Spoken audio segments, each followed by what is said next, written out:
Amis sportifs, bonsoir et merci de nous rejoindre sur Canal 7, la télévision panafricaine. Et c'est l'heure de votre émission 7 Sports. 7 Sports, vous le savez, c'est le résumé de toute l'activité sportive du continent africain et du reste du monde, avec des analyses, des commentaires des différents acteurs de ces disciplines. Au sommaire de 7 Sports aujourd'hui, nous parlerons du championnat national de football de première division au Gabon, qui était à sa 13e et dernière journée de la phase allée. Il sera également question de la finale de la Ligue des Champions, une finale qui a opposé le Barça à la Juventus de Turin.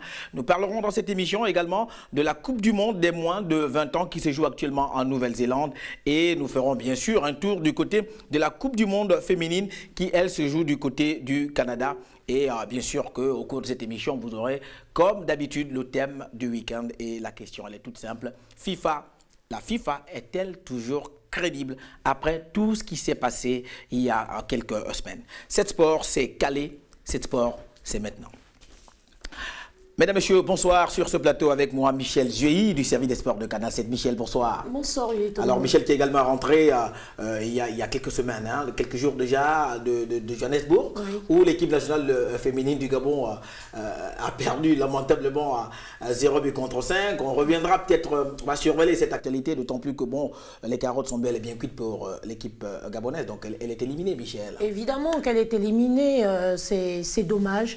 Mais bon, écoutez, le Gabon, je ne dirais pas qu'on va être aussi indulgent envers le Gabon, mais quand même, il faut noter, il faut préciser que cette équipe a eu droit à un apprentissage difficile et que voilà, le football féminin, c'est la relance, le football féminin est en phase de reconstruction et le football féminin est en chantier.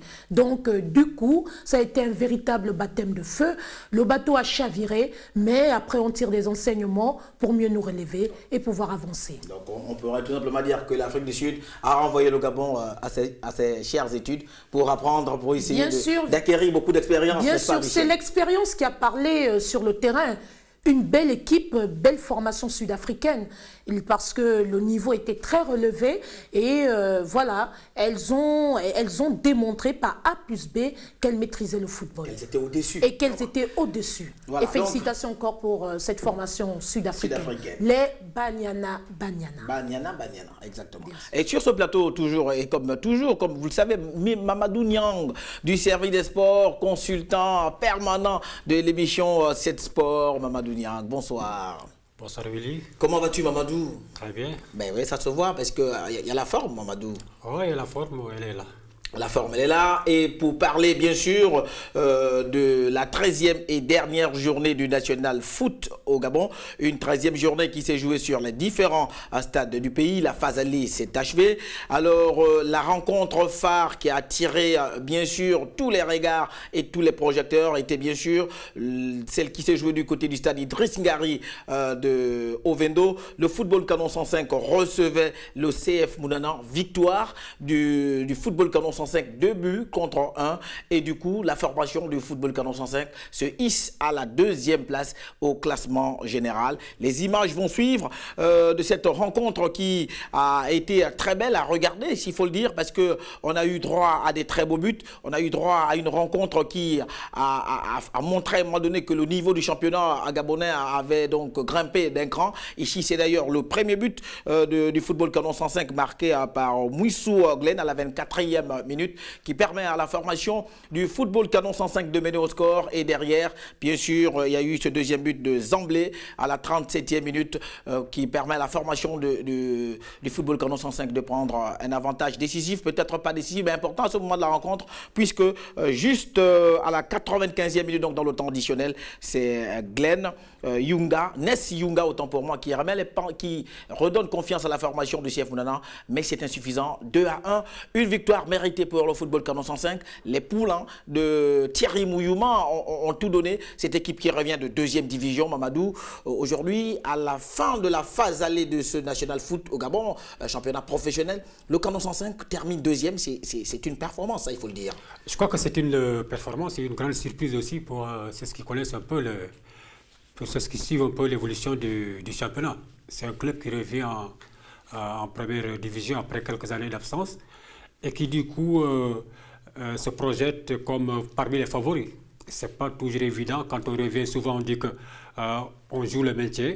Et après, la première année, la deuxième année maintenant, on commence à se relancer, à se repositionner parmi l'élite. Mais cette fois-ci, on a vu que cette équipe, elle est prête. Et elle est pratiquement parmi les favoris. Parmi les favoris avec CF Mounana. C'est une victoire très importante qui freine un peu l'envol de CF Mounana, qui a réussi à gagner ses matchs en retard et à concéder un match nul. Et quand maintenant tu gagnes cette équipe qui était vice-championne par ce score-là de 2-1 et que tu te positionnes à la deuxième place à la fin du parcours aller, ça veut dire que tu as des arguments sur le plan technique, sur le plan tactique et sur le plan mental aussi, pour prétendre, pourquoi pas, au titre à la fin du parcours. Et Zomblé, qui a été buteur face à la formation du CF Mounana, lui qui était encore sociétaire de cette formation du CF Mounana l'an dernier, Zomblé a été très bon au cours de cette rencontre. Il a permis à la formation du football Canon 105 de s'imposer 2 buts contre 1. Michel, Thierry Mouyouma, on va peut-être pas jeter des éloges à ce garçon, mais on reconnaîtrait quand même qu'ici, il a fait un gros travail de préparation qui a permis aujourd'hui à cette formation du Canon 105 d'occuper la deuxième place à la fin de la phase aller. Bien sûr, c'est un coup de maître. Il faut dire que c'est un coup de maître parce que cette formation n'a pas eu affaire à une petite équipe. C'est quand même un gros morceau de CF Mounana et ce n'est pas une équipe de moindre. Donc aujourd'hui, que FC 105 puisse s'imposer face à cette équipe, je dirais même quand même, et terminer deuxième, je dis quand même que c'est quand même un exploit et félicitations encore à cet entraîneur qui est toujours resté objectif, qui a toujours des ambitions et je pense même qu'avec sa rigueur, au risque de se tromper, cette équipe risquerait même de terminer, je dirais, en bonne position au terme 8 à la fin du championnat. Une place africaine, ça c'est possible. Alors donc victoire du football Canon 105 devant la formation du CF Mounana à 2 buts contre 1. Nous allons tout de suite afficher le tableau récapitulatif de tous les résultats de cette 13e et dernière journée de la phase allée du championnat. Donc le vendredi 5 juin 2015 à Monédan, la formation de Missile s'est incliné 0 but contre 1 face à Uzo. Le samedi 6 juin 2015, OM 0, Akanda 1, c'était au stade de Monédan. L'USB s'est incliné à 1 but contre 4 face à Port-Gentil au stade Gaston Péril. L'AS Mangasport s'est imposé 1-0 devant le CMS au stade Henri Chilvoz. Le dimanche 7 juin 2015, le football Canon 105, d'abord c'est d'ailleurs les images que vous venez de regarder, s'est imposé 2 buts contre 1 face au CF Mounana au stade Idriss Ngari et l'AS Solidarité s'est imposé 2 buts contre 1 face à la formation de Pélican. C'était au stade Pierre Claver.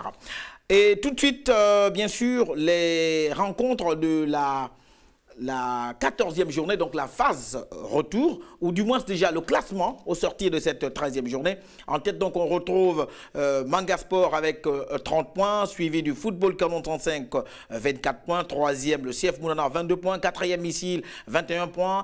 USB occupe la 5e place avec 19 points. Akanda, 6e avec 18 points. 7e, Port-Gentil FC, 15 points. 8e, l'AS Pélican, 14 points. 9e, le CMS, 12 points. 10e, Uzo, 12 points. 11e, le stade Migovayan, 11 points. L'AS Solidarité, 12e avec 11 points. Et la lanterne rouge, d'ailleurs, les deux lanternes rouges. AS Solidarité, 11 points. Et au Milan Diami, OM, 8 points. Alors, en ce qui concerne bien sûr la phase retour, eh ben, elle se jouera à partir du samedi 13 juin 2015 et on jouera bien sûr la 14e journée, du moins la première journée de la phase retour, la 14e dans l'ensemble des 2 journées. L'AS Mangasport va donc recevoir au stade Henri Chilvoz le football Canon 105. Très belle rencontre, Mamadou. Nous allons nous attarder un tout petit peu sur cette rencontre. La première, bien sûr, de cette phase retour. Mangasport, leader avec 30 points, reçoit la formation du football Canon 105 deuxième avec 26 points. Grosse empoignade, très très beau match en perspective. Très beau match en perspective, grosse empoignade comme tu viens de le dire. C'est entre le premier et le deuxième. Et des équipes qui n'ont pas fléchi depuis le début du championnat et qui occupent les devants de la scène aussi. Quand ils se retrouvent à la première journée, déjà à la première journée du parcours retour, on commence à sortir les calculettes pour la fin du championnat. Donc quand tu reçois le premier, non, quand le premier reçoit le deuxième, son objectif c'est de battre le deuxième pour l'éloigner un peu. Et le deuxième gagner pour se rapprocher encore. Et le deuxième gagner également pour se rapprocher. Donc ça nous laisse un très beau match du côté de Moanda jusqu'à que les spectateurs seront gâtés pour assister à une très belle rencontre de football. Oui, au cours bien sûr de cette 14e journée, donc la première de la phase retour, eh bien, Mangasport n'est nullement inquiété, d'autant plus que 6 points séparent les deux formations. Même en cas de victoire du Football Canon 105, eh bien, cette formation se retrouverait avec 27 points et Mangasport garderait toujours 3 points d'avance. Mais toujours est-il, comme disait Mamadou tout à l'heure, une victoire s'impose, elle est impérative, que ce soit pour la formation de Mangasport ou celle du Football Canon 105. L'autre rencontre de cette phase de retour, la première journée de la phase de retour, Uzo sera donc aux prises à la formation de Pélican au stade Aquacam. Le CF Mounana, lui, va recevoir l'USB à Monédan. Mamadou, une autre très belle rencontre entre le CF Mounana et USB, quand on connaît bien sûr, peut-être pas la rivalité, mais l'engagement souvent au cours de ces rencontres entre l'USB et le CF Mounana. Ben, une très belle rencontre, mais seulement l'USB ne semble pas marcher comme les années passées. On a vu qu'ils ont eu une sévère défaite à la 13e journée. 1 contre 4. Ils sont battus par Port-Gentil.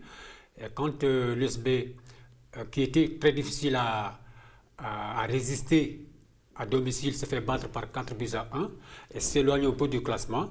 Et ensuite, qu'il a rencontré le deuxième du classement. Nul doute qu'ils vont peut-être se rebuffer pour essayer de rejoindre, de recoller au peloton. Sinon, s'ils sortent avec une défaite, je les vois très difficilement revenir, même si l'année dernière, ils ont pu le faire jusqu'à accrocher la deuxième place au classement. Au classement général. Alors, l'autre rencontre de cette première journée de la phase de retour, donc la 14e, bien sûr. Le stade Bigovayan, lui, sera aux prises à Akanda FC au stade Nkoumou. Le dimanche 14 juin 2015, Missile, lui, sera aux prises à Port-Gentil FC au stade de Monédan. Et le CMS sera aux prises à Omilandiami au stade de Nzengayon. Voilà, on a quasiment fait le tour du championnat parce que c'est une trêve. On va observer, donc le championnat gabonais va observer une trêve de quelques jours, 7 jours, et repartir. Il est important de revenir un peu sur la position de Ombélan Zambie, qui est actuellement dernier au classement. C'est une équipe qui a fait pratiquement depuis 3 ou 4 ans qui flirte avec le ventre mou du championnat. Mais cette année, on voit que ça va de mal en pis. Il faut se poser la question, savoir le pourquoi. Pourquoi cette équipe, qui a quand même représenté, qui fait l'histoire un peu du football gabonais, comme FC 105, comme d'autres clubs, comme Mangasport, l'AS Sogara aussi, comme l'AS Sogara et tout ça, se retrouve à cette position-là. Et Willy, pour abonder dans le même sens, sachant que le président est un homme déterminé, engagé et qui souhaite avoir des résultats, il est assez rigoureux. J'ai comme l'impression qu'il y a un malaise qui règne au sein du groupe. Est-ce que c'est le problème de regroupement? Parce que vous savez tout de même que les journalistes, nous sommes quelque part aussi des enquêteurs. Je dis, c'est on griffe, hein, on prend l'info avec beaucoup de pincettes. Il s'avère qu'il y a un problème de regroupement également parce que les joueurs ne se regroupent pas à la veille. Et donc, du coup, c'est le jour du match où tous les joueurs se regroupent après un entraînement pour pouvoir prendre part à une rencontre. Or, il faut préparer un match. Le match, c'est un état d'esprit. On fait la lecture des matchs à la veille. Et pour faire une bonne lecture, il faut une bonne cohésion. Il faut de la cohésion, la communion entre les joueurs. Donc, il faut les regrouper quelque part. Mais si les joueurs ont vaqué à leurs occupations, il y a eu des divertissements à la veille, mais quel est le résultat qu'on peut avoir sur le terrain?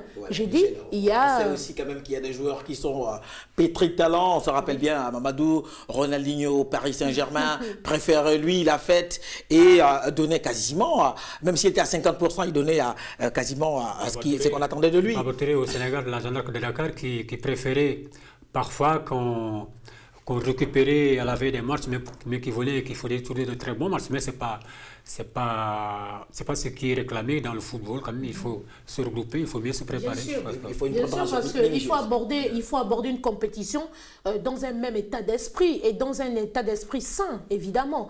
Et autre chose aussi, c'est que quelque part, Ombélan Zambie a quand même perdu des cadres. Hein. Je le parle avec le contrôle, je le dis avec le contrôle de Mamadou Niang quand même. Il y a Stéphane Guéma qui était à Ombélan Zambie qui n'y est plus aujourd'hui.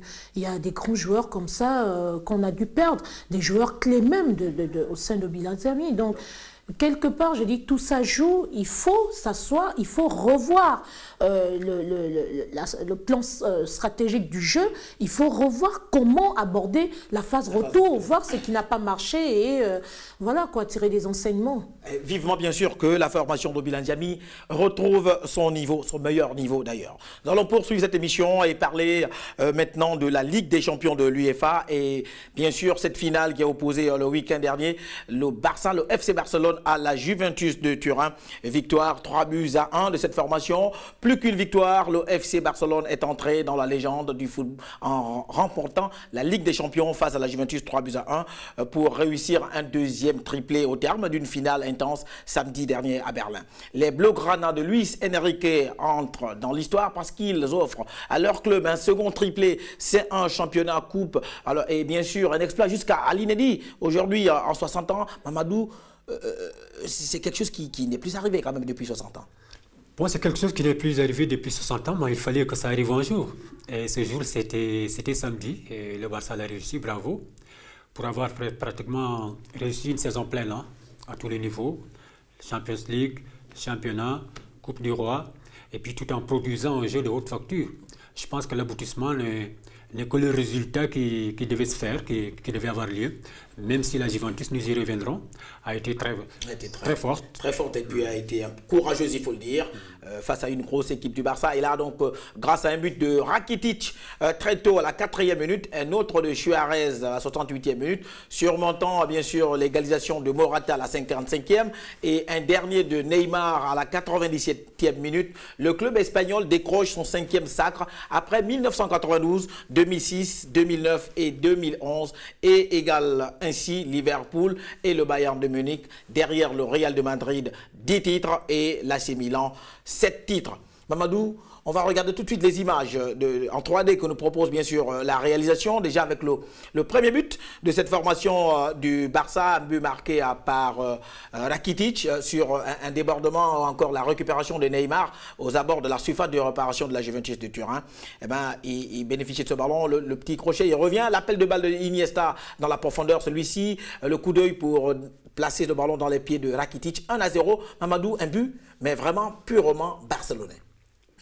On veut voler très rapide. Ensuite, sur ce but, on retrouve un peu le style du Barça du temps de Guardiola. C'était beaucoup de passes avec une très grande rapidité aux abords ou bien dans la surface de réparation, suivi des centres en retrait. Et puis le joueur qui plonge, qui met au fond. Donc ça a été très rapide. C'est une des facettes du Barça. Il l'a montré très tôt, puis pour marquer dès la 4e minute et se mettre au devant. Alors, et là, ce but qui met un peu de l'eau fraîche sur la colonne vertébrale des Turinois et qui vont donc réagir à la 55e minute grâce à Morata, l'homme providentiel de cette formation de la Juventus qui vient donc remettre les pendules à l'heure à la 55e.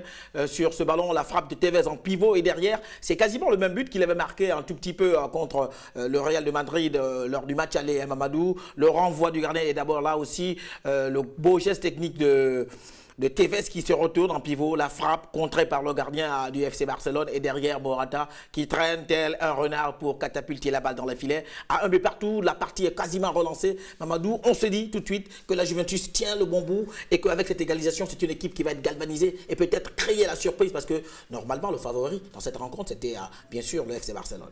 Je pense qu'à partir de ce but, beaucoup de supporters du Barça ont commencé à penser de la Juve aussi, ont commencé à penser au scénario contre le Real. Parce qu'on se rappelle également que contre le Real Madrid, la Juve était revenue au score et ensuite a imposé son jeu. Et à partir du moment où le Barça avait pratiquement raté beaucoup d'occasions avant ce but, et quand tu rates des occasions, souvent quand tu encaisses, on se dit que alors pratiquement tu vas vers une défaite. Et quand on voit un peu la physionomie du match, le Barça a un peu flotté après l'égalisation. Et la Juventus aussi n'a pas attendu, comme le disait son entraîneur. C'est une équipe qui ne va pas attendre le Barça derrière. On les avait attaqués, ensuite jouer le contre, et puis prendre le maximum de risques offensifs pour pouvoir marquer un deuxième but. Un deuxième but qui n'est pas arrivé. Et le Barça aussi, c'est une équipe qui a beaucoup de métiers, qui a aussi des attaquants. Et qui a su réagir, revenir. Et puis bien sûr perturber cette équipe de la Juventus avec Suarez qui est donc venu marquer ce but, deuxième but devant les défenseurs de la Juve qui était un tout petit peu, on va dire, nonchalant parce que Messi a fait la différence sur cette accélération aux abords de la surface de réparation, la frappe de Messi. Voilà, il réussit ici un magnifique dribble. La frappe puissante du pied gauche renvoyée par Gigi Buffon et derrière, c'est Suarez, lui également un renard qui vient placer ce ballon dans les filets à 2-1. On pense que la formation de la Juve va revenir et que bien sûr la partie va s'emballer, mais ce serait bien sûr sans compter sur la vivacité, la puissance et bien sûr la hargne de gagner de la part de Neymar qui marque donc ce troisième but. Il bénéficie de la remise de Pedro aux abords de la surface de réparation. Neymar qui vient donc conclure cette rencontre, hein. Il marque le troisième but et là du coup les carottes sont cuites. C'est une formation du Barça qui s'impose logiquement. 3 buts contre 1, Michel, la victoire, comme vous le prédisiez il y a quelques semaines, le Barça s'est imposé face à la Juventus 3-1, très belle victoire et du coup c'est un Barça qui a quasiment tout gagné cette année. Bien sûr, le Barça déjà dès le départ on sentait déjà une équipe très engagée. Le Barça a l'habitude des compétitions, le Barça a toujours surpris les gens au dernier moment, à la dernière minute. Et vous avez un Neymar qui envisageait procéder à une très belle sortie de saison. Donc aujourd'hui, moi je dis c'est un résultat qui ne m'étonne pas parce que moi j'ai quand même une bonne lecture des matchs. Ça s'est vu, Michel. Et aujourd'hui on donne raison à Michel parce que le Barça a réussi à s'imposer 3 buts à 1. On regardait tout de suite la joie du public barcelonais au sorti de cette victoire dans les rues de Barcelone. C'était bien sûr l'euphorie, l'apothéose. Tout le monde était, la fête était belle et là comme vous pouvez le regarder, le voir sur ces images, tout le public était dans les rues pour bien sûr fêter ce titre du FC Barcelone qui a quasiment tout gagné cette année, a gagné le championnat, la Coupe du Roi, la Ligue des Champions. Cela fait quasiment 60 ans, comme on l'a dit, que chose pareille n'était plus jamais arrivée à un club espagnol. C'est quelque chose de fabuleux. Et également préciser que bon, il y a le départ de Xavi Hernandez qui laisse ses coéquipiers, mais sur une victoire. Mais là, on ne pouvait pas rêver mieux. On ne peut pas rêver d'un départ aussi parfait, Mamadou, pour Xavi. Non, je crois qu'il ne peut pas rêver mieux quand même pour le partir sur un trophée aussi prestigieux que la Ligue des Champions. Je crois que ça a été aussi l'aboutissement d'une très belle carrière. 17 ans passés sur les couleurs du Barça, là où il est arrivé à l'âge de 11 ans. Et il a pratiquement tout gagné. Et il disait qu'il voulait partir sur une bonne note, sur une note heureuse en remportant la coupe. Ses coéquipiers également voulaient lui offrir ce trophée-là. Et je pense que pour tout ce qu'il a fait pour le Barça, il mérite une telle sortie. Il est sorti par la grande porte. Mais si Xavi est sorti avec bien sûr cette finale, de l'autre côté, du côté de la Juventus de Turin, on déplore un tout petit peu le sort des messieurs, des cadres. L'architecte Pirlo qui méritait également de gagner cette Coupe d'Europe. Des jeunes comme Pogba, qui avaient également besoin de s'imposer et peut-être avoir plus confiance pour la suite de leur carrière. Mais dommage, le Barça a été grand, le Barça a été puissant et s'est imposé. Donc 3 buts contre 1. Nous allons tout de suite écouter la réaction de Andrés Iniesta au sortir de cette finale. Lo ha puesto muy difícil también. Quizás con el 1-0 pues hemos tenido alguna ocasión para hacer el 2-0 para estar. Et les premiers et ensuite on a eu l'opportunité d'inscrire un 2-0, ce qui nous aurait peut-être permis de jouer ensuite plus tranquillement. Mais ça a été un match spectaculaire pour nous et pour nos supporters. Ce sont là les paroles de Andrés Iniesta, le capitaine valeureux, lui qui a été à l'origine du premier but de cette formation du FC Barcelone. Nous allons écouter cette fois-ci Luis Enrique, le coach du FC Barcelone, lui aussi qui a donc dit quelque chose au sortir de cette finale, de cette victoire. Luis Enrique, lui qui a dit tout simplement, ça a été une très belle finale avec deux équipes qui avaient toutes les deux la volonté de gagner, avec une Juventus complètement engagée depuis le départ. Mais nous avons sans doute créé l'avantage en marquant les premiers. On savait que la Juventus serait forte en attaque et en défense. Et je pense qu'on a eu une finale très intense, très belle. Amadou, vous êtes d'accord avec Luis Enrique qui dit ici que bon, on a eu droit à une finale, mais vraiment très intense et très belle entre la Juventus et le Barça. Mais il a parfaitement raison parce que tout le monde s'attendait. Bon, il y a certains peut-être qui s'attendaient à une finale fermée où la Juventus va mettre 2 buts devant le but, leur but pour empêcher le Barça de marquer. Ça n'a pas été le cas. La Juve a attaqué, comme je l'ai dit, parce que s'il n'était pas offensif, il ne serait pas revenu au score. Le mérite d'Enrique, c'est d'avoir pratiquement pris d'abord une équipe qui n'était pas championne l'année dernière, d'avoir pu changer un peu la structuration du jeu avec une équipe du Barça pratiquement qu'on avait fini de lire le jeu. C'était des attaques placées, des passes à répétition, on tournait aux abords des 18 mètres à la manière d'un handballeur. Mais là, il est venu, bon, le Barça peut jouer en rupture, ils peuvent casser les lignes, ils peuvent jouer en attaque placée, en attaque rapide.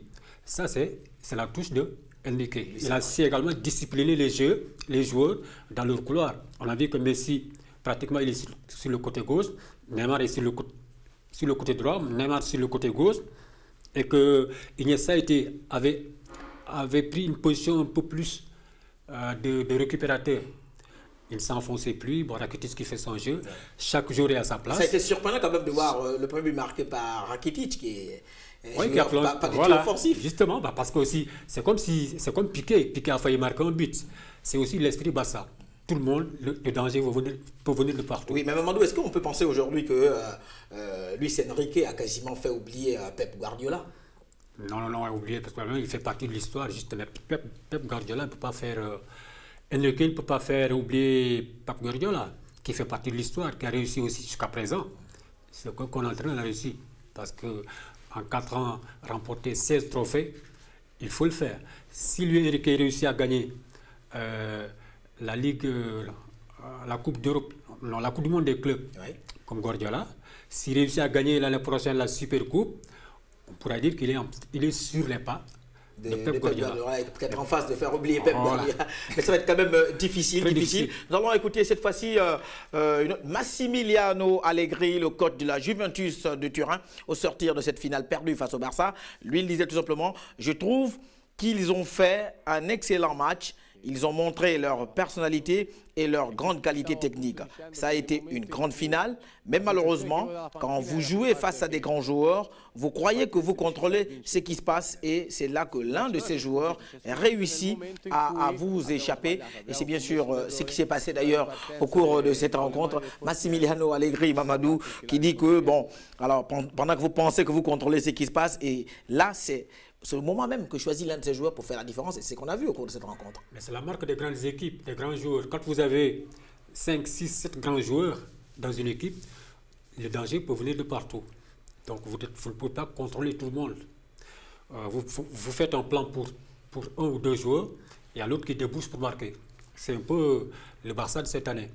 Mais aussi, il a un très grand mérite. Quand il venait à la Juve, il n'était pas accepté par beaucoup de monde. Les gens le rejetaient pratiquement. Et il a réussi pratiquement. Il était sur le point de réussir ce que Enrique a réussi. Il a fait le doublé. Il était sur le point de faire un triplé. Malheureusement, il a perdu devant le Barça. Mais c'est également un entraîneur qui a beaucoup de mérite, qui a beaucoup participé à l'évolution de la Juventus de Turin de cette année. Voilà, donc après l'intervention de Massimiliano Allegri, nous allons poursuivre cette émission et boucler la page Ligue des Champions, Michel, avec le sacre du FC Barcelone. Peut-être, Michel, vous allez revenir un tout petit peu sur cette rencontre magnifique, mais qui a été l'une des plus belles de cette saison. Bien sûr, l'équipe espagnole a marqué sa sortie. Ça faisait sa fin de saison, on va dire. Sa fin de saison, ça faisait quand même 60 ans. Qu'un club n'avait pas réussi à faire pareil. À atteindre ce niveau. Et il faut dire quelque chose, Willy, c'est qu'on ne triche pas en football. Ou vous connaissez, ou vous ne connaissez pas. Ou vous avez le niveau, ou vous avez le niveau, ou vous ne l'avez pas. Alors, à ce stade de la compétition, le niveau était très relevé. Le Barcelone a eu raison évidemment de la Juventus, tout simplement parce que l'expérience a parlé. Et bien sûr que le trio d'attaque a été Suarez, Messi, Neymar, voilà, très solide. Donc du coup, félicitations évidemment au FC Barcelone. Ce n'est que l'expérience qui a fait la différence. Alors nous allons poursuivre pour parler cette fois-ci de la Coupe du Monde des moins de 20 ans qui se joue actuellement en Nouvelle-Zélande. Le Brésil a remporté sa 3e victoire en 3 matchs en dominant largement 3-0 la Corée du Nord. Le Nigeria a pris la 2e place qualificative dans le groupe E en battant la Hongrie 2-0. Comme le Brésil et le Portugal, l'Allemagne a réussi un sans faute dans le groupe F en écrasant 5-1 le Honduras. Les champions d'Europe ont déjà marqué 16 buts en 3 matchs. L'Ouzbékistan a pris le 2e billet en se défaisant 3-0 des îles Fidji. La déroute des Honduriens a fait les affaires du Sénégal, qualifié en tant que meilleur 3e dans le groupe C avec 24 heures d'attente qui ont été très longues. Samedi, Serbie, Mali, Uruguay et Colombie avaient obtenu leur billet pour les 8e de finale qui auront lieu mercredi et jeudi prochain. L'affiche notamment Brésil, Uruguay, États-Unis, Colombie et Allemagne, Nigeria. Mamadou, les moins de 20 ans, les équipes africaines se sont quasiment toutes qualifiées, s'il faut le dire, pour les 8e de finale. On va dire que c'est... Le football africain, comme vous le disiez il y a quelques semaines, est en nette progression quand même. Même si le Sénégal a dû bénéficier de la déroute du Honduras pour obtenir sa qualification au 8e de finale. Mais l'essentiel, c'était de se qualifier d'abord. En fait, le plus important, c'est de voir toutes les équipes africaines arriver au second tour. C'est une première. Et ça montre un peu le niveau, le progrès du football africain, surtout à ce niveau. Hein. À ce niveau, je l'ai dit tout à l'heure, sur le plateau la semaine dernière, que sur le plan de la technique individuelle, la valeur intrinsèque, les joueurs africains n'ont rien à envier aux joueurs du reste du monde, que ce soit les Européens ou bien les Sud-Américains. La différence se fait juste au niveau du suivi, de la préparation. Et c'est peut-être arrivé à l'âge de 23 ans, de 24 ans, vous allez voir que ces Brésiliens ou bien ces Allemands seront champions du monde. Ouais. Dans quelques années, alors que les Africains vont continuer à entraîner. Parce qu'il n'y aura pas de suivi. C'est à ce niveau que le bas blesse, que les Africains doivent travailler. Mais au niveau des jeunes, les Africains ont toujours fait de bons résultats. Même s'ils n'ont pas réussi tout le temps à qualifier leurs équipes, le Ghana a été champion du monde en 2009, avec les André Ayew et consorts. Donc, le Nigeria aussi est bien placé. C'est des équipes qui reviennent régulièrement au devant de la scène. Je pense que ça montre qu'il y a quelque chose qui est en train d'être fait. Et c'est aussi, surtout au niveau des centres de formation. On voit qu'en Afrique, il y a maintenant beaucoup de centres de formation où les jeunes sont pris très tôt en charge et puis dans de très bonnes conditions. Cela se répercute sur les résultats. Espérons qu'ils iront un peu plus loin, même si on aura oui, quand même, parce que les adversaires au 2e tour sont quand même des adversaires assez difficiles à jouer. Nous allons tout de suite regarder les images de Mali-Uruguay. Bien sûr, une formation malienne qui a fait match nul face à l'Uruguay, 1 but partout. Et là, les images vont suivre, les images de cette rencontre entre le Mali et l'Uruguay dans cette Coupe du Monde des moins de 20 ans. Voilà, les images apparaissent. Mamadou, c'est une équipe malienne qui a joué quasiment à son va-tout et a réussi à accrocher à la formation uruguayenne 1 but partout. Les actions de cette rencontre entre l'Uruguay et le Mali, la qualification elle est méritée quand même, Mamadou, pour la formation malienne, même si ici c'est elle qui concède le premier but et va tout de même réagir et pouvoir revenir au score 1 but partout. C'est un très bon ressort pour cette formation malienne qui reprend confiance dans cette compétition. La qualification est méritée parce que j'ai suivi le match, c'est une équipe qui n'a rien lâché de la première à la dernière minute. Et quand vous avez suivi le CHAN, la CAN à Dakar, c'est une équipe qui produit déjà un très beau football, qui a une bonne cohésion, un bon collectif. Et le match contre l'Uruguay, sur le plan de l'engagement, sur le plan physique, sur le plan mental, sur le plan technique, c'est une équipe pratiquement qui a joué sur une note très élevée, qui n'a rien concédé aux Uruguayens. Je pense que c'est une qualification bien méritée et puis un encouragement au football malien qui travaille beaucoup dans ce sens-là depuis quelques années quand même. Et l'autre rencontre, le Nigeria, lui, s'est imposé 2-0 devant la Hongrie. Une très belle victoire de l'équipe nigériane qui avait d'ailleurs perdu son premier match, Mamadou, 4-2 face au Brésil. C'était en tout début de compétition, mais le Nigeria aujourd'hui qui s'est qualifié et qui termine en beauté la phase de groupe en s'imposant 2-0 devant la Hongrie. On va regarder les images qui suivent et là, voir comment le Nigeria a été dominateur face à cette formation hongroise. Et au finish, ce sont les jeunes Nigérians qui se qualifient. Et là, on peut comprendre, Mamadou, qu'on s'attend à des huitièmes de finale très très relevés. Je crois que même si le Nigeria a été battu 4-2 par le Brésil pour la première sortie, ils n'ont pas été dominés 90 minutes par les Brésiliens. Les Brésiliens ont été plus précis, ils ont exploité les occasions, mais le contenu de l'ensemble du match, les Nigérians n'avaient pas été ridicules face au Brésil. Et quand on les voit aussi, c'est une équipe, comme je le disais tantôt, c'est une équipe qui est championne du monde des U17. Ces jeunes Nigérians, les U20, ils sont montés ensemble. Ils ont fait un très bon tournoi à Dakar. Ils ont remporté la Coupe d'Afrique. Ils sont sur cette lancée. Et je peux dire que cette équipe-là peut facilement arriver en quart de finale, en demi-finale et pourquoi pas en finale, parce qu'ils ont les atouts pour. Sans oublier le sans faute Mamadou face à la Corée du Nord. Le Nigeria avait copieusement battu la Corée du Nord sur un score de 4-0 avant franchement de terminer avec la Hongrie. Donc c'est quand même une grande équipe. Il faut se méfier. Il faut quand même se méfier. Bien sûr, cette formation nigériane. Les surprises peuvent se créer à tout moment. La candidature du Nigeria serait à prendre avec beaucoup de sérieux dans cette Coupe du Monde des moins de 20 ans. Et on arrive au Sénégal, Mamadou.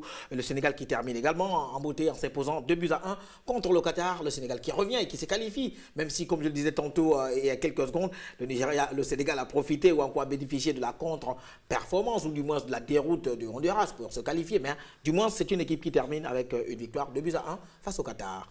Je crois que les Lionceaux ont une mauvaise habitude de démarrer très mal les compétitions. Si on se rappelle la Coupe d'Afrique à Dakar aussi, ils avaient démarré par une défaite. Donc ils sont montés en puissance pour ensuite aller jusqu'en finale. Là aussi, ça a été la même chose. Ils ont très mal démarré. Même si également le 3-0 contre le Portugal, qui fait partie des favoris, ne reflétait pas globalement la physionomie du match. Ensuite, ils ont perdu, ils ont réussi un match nul pour gagner le dernier match. Je ne les vois pas aller très loin. Peut-être, bon, ils sont en huitième de finale. Oui. Ils peuvent aller peut-être en quart de finale. C'est des matchs à élimination directe, donc ça veut dire qu'il suffit d'une victoire pour se qualifier. Il n'y a plus de calcul à faire. Oui, parce que c'est une équipe qui manque encore de cohésion. Ce n'est pas comme le Nigeria, ce n'est pas comme le Mali, qui ont l'habitude de jouer ensemble. C'est une équipe qui renferme des joueurs qu'on a pris quand même quelque part à droite, à gauche là, pour les rassembler.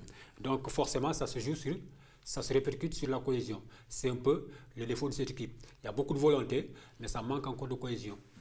Alors Michel, les 4 équipes africaines engagées dans cette Coupe du Monde des moins de 20 ans sont toutes qualifiées pour la huitième de finale.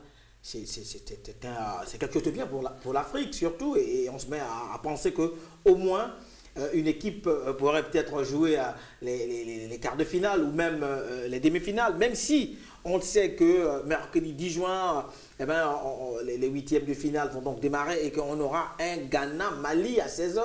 Ça veut dire aussi que là, il y a une équipe africaine qui va forcément être éliminée. Forcément, mais Willy, vous savez, il faut oser dans des grandes compétitions de ce genre. C'est quand même une Coupe du Monde.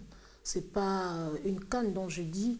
Quelque part, les équipes africaines ont prouvé qu'elles étaient à la hauteur, du moins en ce qui concerne le premier tour. L'importance n'est pas d'aller plus loin. Déjà, en franchissant le premier tour, je dis, c'est une grande progression. Et plus on avance, on dit petit à petit, l'oiseau fait son nid. Donc plus on avance, plus on peut espérer aller plus loin. Et comme on dit il y a quelques années, on était éliminé carrément au premier tour. Il y a quelques années, les équipes africaines ne pouvaient même pas aller en Coupe du Monde. Mais aujourd'hui, ils ont osé, eh bien, qu'ils soient éliminés ou pas, mais j'ai dit, les équipes africaines ont quand même fait bonne impression. C'est du 4 sur 4. Bien sûr. Pour compléter ce que tu disais, petit à petit, lorsqu'on fait son nid, on pourra également dire... C'est qui est très sûr, il faut accepter la réalité. Willy, Mamadou, il y a des grandes équipes qui sont là. Mais il ne faut pas non plus se sous-estimer. Il faut oser pour réussir. Voilà. Je voulais compléter pour dire que si on dit que l'oiseau, petit à petit, l'oiseau fait son nid, mais que le voyageur également, il crée son chemin en marchant, Michel. Bien sûr. Et on espère bien que les équipes africaines vont aller très loin dans cette compétition. Pour signaler également que les 8e de finale vont se jouer mercredi 10 juin prochain avec Ghana-Mali à 16h. Serbie-Hongrie également, où on aura USA, les États-Unis qui seront aux prises à la Colombie et que l'Ukraine sera aux prises au Sénégal. Donc le jeudi 11 juin 2015, eh bien, ces 8e de finale vont se poursuivre avec l'Autriche qui sera aux prises à l'Ouzbékistan, l'Allemagne sera aux prises au Nigeria, le Portugal sera aux prises à la Nouvelle-Zélande et le Brésil, lui, sera aux prises à l'Uruguay. Mamadou, on revient un tout petit peu sur cette rencontre, ce 8e de finale entre le Ghana et le Mali, deux équipes africaines aux prises. Ça va être mais vraiment un match très engagé et que là, il n'y a pas de sentiment, c'est que le meilleur gagne. Bon, que les Américains, c'est des équipes qui ne se lâchent pas. On se rappelle à Dakar aussi, ils étaient dans la même poule. Et ensuite, ils ont joué ensemble le match de classement pour la 3e place. Le Ghana a gagné 3-1. Et voilà ensuite que le sort fait qu'ils se retrouvent en 8e de finale de Coupe du Monde. Donc, c'est des équipes qui se connaissent. Et quand on se connaît, il n'y a plus de peur, il n'y a plus de calcul. Et on est entre Africains. Je pense que ce sera un très beau match de football. Et dommage qu'on va diminuer les chances de l'Afrique d'arriver en surnombre, avec un grand nombre en quart de finale. Mais aussi, on est assuré, l'Afrique est assurée d'avoir une équipe en quart de finale, au moins une équipe. Parce que le Ghana va passer ou le Mali va passer. Bien sûr. Donc l'Afrique a quasiment une place en quart de finale, on va le dire. Merci Mamadou et poursuivre cette fois-ci d'une Coupe du Monde à une autre pour parler cette fois-ci de la Coupe du Monde féminine qui se joue en ce moment du côté du Canada. Une Coupe du Monde qui a démarré le 6 juin dernier et prendra fin le 5 juillet. Alors, si le Canada, le pays organisateur, a réussi à s'imposer 1-0 devant la Chine lors du match d'ouverture, pour les équipes africaines, la Côte d'Ivoire est passée quasiment à côté de son sujet. Cette formation ivoirienne qui s'est inclinée 0 but contre 10 lors de sa première sortie, c'est vraiment difficile à prononcer, Mamadou. On penserait peut-être à un match de basketball, mais c'est ça le résultat. L'Allemagne s'est imposée vraiment largement 10-0 devant la Côte d'Ivoire. Nous allons regarder ces images qui vont suivre, les images de cette rencontre entre l'Allemagne et la Côte d'Ivoire. Score final 10-0. C'est quand même... C'est trop, même si même Mamadou le disait la dernière fois que bon, c'est vrai qu'en ce moment, le football féminin connaît un gros fossé. Nous sommes l'Afrique peut-être à des années-lumière, surtout le football féminin de la réalité d'aujourd'hui, parce qu'à 10-0, bon, on n'a rien à dire, Mamadou. Non, mais il faut comprendre que les Ivoiriennes sont en apprentissage, c'est leur première sortie en Coupe du Monde. Et quand on voit les Allemandes, quand elles vont en Coupe du Monde, c'est pour gagner. Elles ont été championnes du monde, elles visent Ensuite, quand vous voyez le niveau physique, les Allemandes, pratiquement, elles font entre 1m85 et 1m90. Les Ivoiriennes qui font pratiquement 1m50 ou bien 1m70. Il y a le poids, il y a la condition physique, il y a aussi l'expérience, la puissance, surtout la puissance des Allemandes qui a prévalu. La régularité au niveau des compétitions, parce que l'Allemagne, on le sait. Moi, je crois qu'il ne faut pas se décourager. Elles sont en apprentissage, elles sont en Coupe du Monde aussi. Elles ont été battues en Coupe du Monde. En Coupe du Monde, quand même, c'est le haut niveau. Je pense qu'elles vont tirer les enseignements et puis continuer à travailler. Je crois que c'est l'ensemble du football féminin africain qui doit le faire. Ici, Michel était parti la semaine dernière en Afrique du Sud. Le Gabon a pris 5-0 contre l'Afrique du Sud, a pris 5-0 contre la RDC. Donc si la Côte d'Ivoire prend 10 contre l'Allemagne, Il enseigne championnat. Ça veut tout simplement dire que le football féminin. Oui, mais il y a encore beaucoup à faire en ce qui concerne voilà. sur le plan mondial. Quand même, il y a beaucoup à faire parce qu'à 17-0, il serait quand même temps de pouvoir se remettre en question et puis faire en sorte que ces équipes africaines, surtout en ce qui concerne le football féminin, puissent être vraiment compétitives en phase finale. Donc, les résultats de cette Coupe du Monde féminine, dans le groupe A, le Canada s'est imposé à 1-0 devant la Chine en ouverture. Les Pays-Bas se sont imposés également 1-0 devant la Nouvelle-Zélande. Et puis, hier dimanche, la Norvège s'est imposée 4-0 devant la Thaïlande. Et dans le groupe B, comme je le disais, comme vous l'avez vu, l'Allemagne s'est imposée 10-0 devant la Côte d'Ivoire. Les rencontres d'aujourd'hui, Mamadou, elles vont se jouer à partir de 20h45, à partir de, oui, heure du Canada. Ces rencontres, elles sont en train de se jouer actuellement entre la Suède et le Nigeria. On aura les résultats de cette rencontre au cours de l'émission de lundi prochain. Et les États-Unis seront prises à l'Australie dans le groupe D. Et dans le groupe C, le Cameroun sera aux prises à l'Équateur. Et le Japon, lui, sera aux prises à la Suisse. Voilà, Mamadou, on a quasiment fait le tour de ces compétitions. Michel, il ne reste quoi d'autre à dire dans cette émission? C'est quasiment la deuxième partie pour parler cette fois-ci de la démission de Sepp Blatter à la tête de la FIFA. Blatter qui avait déjà, Michel, qui s'était imposé au cours de la dernière élection. Et puis, bon, il a démissionné. Que s'est-il passé? Je crois que nous allons relater les faits tout à l'heure, juste après, évidemment, le focus du jour qui est en rapport, effectivement, avec Sepp Blatter concernant ce problème de corruption qui prend de l'ampleur, pas seulement à son niveau, mais maintenant, ça concerne évidemment les pays aussi. Alors, juste après, nous y reviendrons. Donc, on regarde le reportage de Michel Zueyi et on se retrouve tout de suite pour en parler. Après sa réélection à la tête de la FIFA pour la 5e fois le 29 mai dernier, depuis 1998, Sepp Blatter a créé un effet de surprise en annonçant par la suite sa démission de la dite présidence le mardi 2 juin à la suite de nombreux scandales financiers et de corruption qui éclaboussent l'institution. Ce dernier a indiqué qu'il convoquera un congrès extraordinaire où il remettra en jeu son mandat et se fera succéder. Je remettrai mon mandat à disposition lors d'un congrès électif extraordinaire. Cette décision prendra effet le plus tôt possible, à savoir la date à laquelle un nouveau président pourra être choisi par le congrès de la FIFA pour me succéder. Après la répercussion de cette nouvelle dans le monde entier, plusieurs réactions ont été enregistrées, notamment celle de l'ex-attaquant brésilien Romario, actuel sénateur de son pays, qui s'est réjoui de cette décision de Sepp Blatter, et les Australiens qui appellent à un changement total de la culture de l'organisation. Então, na verdade, não sou eu que estou classificando a FIFA como uma entidade. À vrai dire, ce n'est pas moi qui dis que la FIFA est corrompue, et Blatter aussi. C'est un fait. J'ai joué au football pendant des années et depuis 4 ans maintenant, j'y siège au congrès. Je peux dire comment ça se passe. E te afirmo que realmente não pode ser diferente.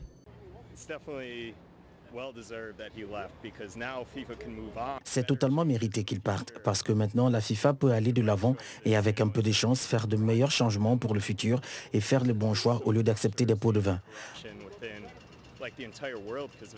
Dans l'intérêt d'éviter de faire ressurgir d'autres problèmes, le président du comité d'audit et de conformité de la FIFA a trouvé plus avisé et plus sage d'anticiper sur le prochain congrès qui était prévu le 13 mai 2016 prochain au Mexique, en le reprogrammant plutôt pour décembre 2015 et mars 2016. Alors, M. Zueyi, Blatter réélu à la tête de la FIFA il y a quelques semaines, et derrière, il prend une autre décision, celle de démissionner, de partir. Que s'est-il passé dans la tête de Blatter? Est-ce que s'est-il senti un tout petit peu menacé par, bien sûr, les investigations des Américains sur ces problèmes de corruption au sein de la FIFA? Oui, je crois que oui, Willy. Il a été déjà mis sous pression parce que juste à la veille même des élections, il y avait déjà 14 agents de la FIFA qui avaient été arrêtés et donc du coup il était déjà sous pression, mais quand même il a dû se présenter, il a remporté le 5e mandat. Qu'à cela ne tienne, il y a eu également d'autres arrestations, il y a eu des personnes qui étaient désormais placées, qui étaient désormais menacées, telles que Jérôme Valk, telles que les Boliviens, tous étaient menacés. Et donc, du coup, voyons qu'effectivement, la justice américaine commençait à frayer le chemin pour accéder à ce dernier, bah écoutez, Sepp Blatter a préféré jeter l'éponge pour ne pas empirer, envenimer la situation. Alors Michel, maintenant, quels sont les potentiels candidats à la succession de Blatter? Bah écoutez, ce qui est déjà très clair et net, c'est que vous avez un comme Michel Platini, qui est très soutenu, d'accord, par la politique française. Déjà, lui, vraiment en allant le patron de l'UEFA. Déjà, lui, il gagnerait même les yeux fermés. Il y a également le prince jordanien. Oui, mais attention, le prince, il a dû se retirer à la veille des élections pour des raisons personnelles. Est-ce que Figo, évidemment. lui aussi, sera la partie de la course? Willy, je ne vais pas m'avancer en disant que Figo va se présenter parce que pour le moment, d'ailleurs, même le congrès qui devait se dérouler en décembre va être ramené d'ici là à une date plus proche par rapport évidemment à ce problème, parce que c'est pour lui, il veut plus sa télé, il veut pas il veut plus en parler, donc du coup il veut rapidement organiser un congrès pour qu'on passe à l'essentiel et qu'on vote un autre président. Mais pour le moment, personne ne s'est encore prononcé en dehors de Michel Platini, qui est boosté actuellement par la politique française. Alors Mamadou, est-ce que Blatter pourrait peut-être dans l'ombre pousser un candidat pour qu'il puisse continuer à manager à la FIFA? Mais c'est une éventualité. C'est une éventualité parce que d'autant plus qu'il a également... La FIFA est un cercle fermé, ce n'est pas n'importe qui va y accéder. Évidemment. Il y a beaucoup de candidatures, mais il y aura un élu. Et cet élu-là ne sortirait pas très longtemps, ne sera pas très loin du sillage de Blatter. De Blatter ou bien de quelqu'un qui lui est proche. D'accord. Alors donc on a quasiment fait le tour et qu'on sait que Blatter a démissionné après avoir remporté au la moins cette élection à la tête de la Fédération internationale de football association. Il nous reste à traiter un dernier sujet en quelques secondes, le thème de la semaine. La FIFA est-elle encore crédible aujourd'hui, Mamadou, au sortir de tous ces problèmes, de cette zone de turbulence? Ou encore, on sait que la FIFA est en pleine turbulence. On ne peut pas être affirmatif quand on voit tous ces problèmes qui gravitent autour de la FIFA. Ce n'est pas encore terminé. Mais il faut également reconnaître que ça ne date pas d'aujourd'hui. La FIFA a toujours été une institution où il y a beaucoup de choses se sont passées. Et les jours à venir, on va découvrir aussi d'autres choses. Ouais. Donc il faudrait que cette FIFA revoie son organisation, soit d'abord pour être plus crédible, il faut être beaucoup plus transparente dans la gestion, surtout dans la gestion des finances, dans l'attribution des compétitions, des Coupes du Monde. C'est un boulot qui est devant et puis je crois que le prochain élu, c'est pour cela que n'importe qui ne doit pas être à la tête de la FIFA, parce qu'il y aura beaucoup de boulot à faire. Blatter disait que la FIFA contrôlait ou encore gérait plus d'hommes, plus de personnes que les Nations Unies. Donc, comme dit Mamadou, il faudrait mettre celui qu'il faut, à la place qu'il faut, surtout à la tête de la Fédération internationale de football association. Voilà, cette émission est quasiment terminée. Nous allons tout de suite rappeler que, bon, nous avons eu à répondre ou encore reçu des courriers sur la page Facebook de l'émission. Amadou Baldé du Gabon nous a donc écrit et félicite bien sûr l'émission, demande encore un peu plus d'images.